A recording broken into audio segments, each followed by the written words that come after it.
In my project, I will be analyzing this scene from Captain America Civil War in which Steve Rogers stops a helicopter from flying away only using his bicep.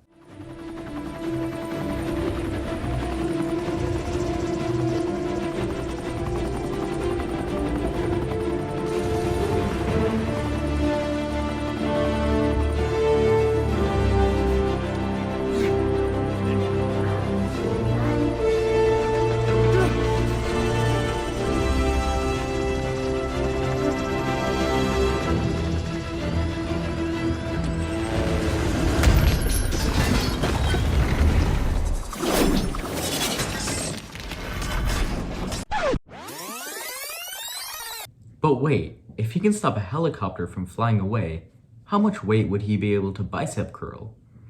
Well, let's look at the forces shown in this moment. There are three main forces that we can see in this moment. The first is gravitational force. According to the Internet Movie Plane Database, the helicopter shown here is a Eurocopter AS-350. Doing a little research, we can find out that the total mass of Bucky plus the helicopter is 1,319 kilograms, and we can multiply that by 9.8 to get a total gravitational force of 12,926.2 newtons. Because it's a gravitational force, this force is straight down.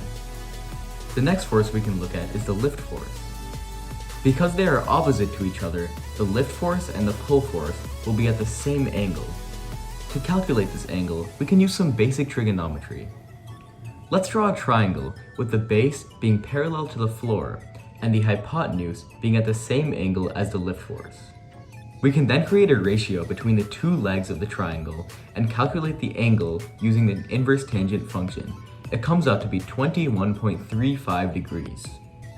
Our goal is to calculate the force of Steve pulling, and since there are two out of the three forces that we don't know, we will have to find the lift force some other way.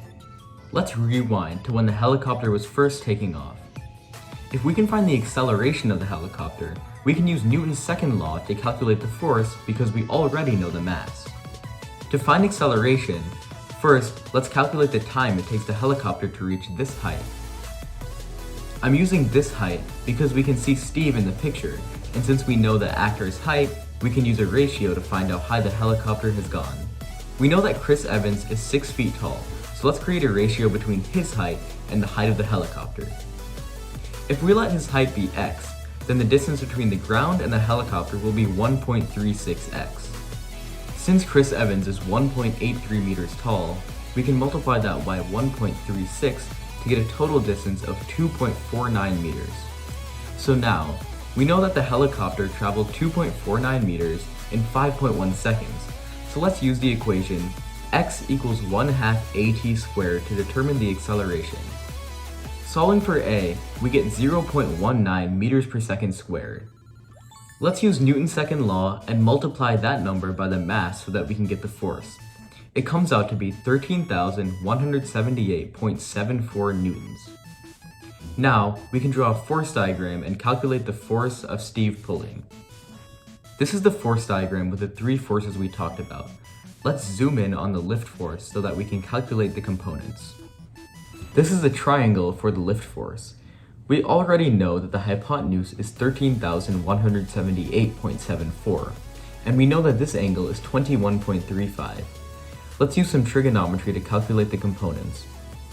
The y component of the lift force comes out to be 7,882.42, and the x component comes out to be 10,561.56. Because the y component of the lift force and the pull force added together must equal gravity, we can subtract the y component of the lift force from gravity to calculate the y component of the pull force, which comes out to be 5,043.78 newtons. The x components of pull and lift must be equal and opposite because they are the only forces acting on the x-axis. So we know that the x component of the pull force is 10,561.56 newtons. We can then create a triangle and use the Pythagorean theorem to calculate the final pull force, which is 11,704.11. Dividing that number by 9.8 to convert newtons to kilograms, we get 1,194.30 kilograms. Assuming this is his maximum strength, Now we know that Captain America can bicep curl 1,194.30 kilograms or 2,633 pounds. That means he could bicep curl your average car or 2 polar bears or even a Pacific walrus.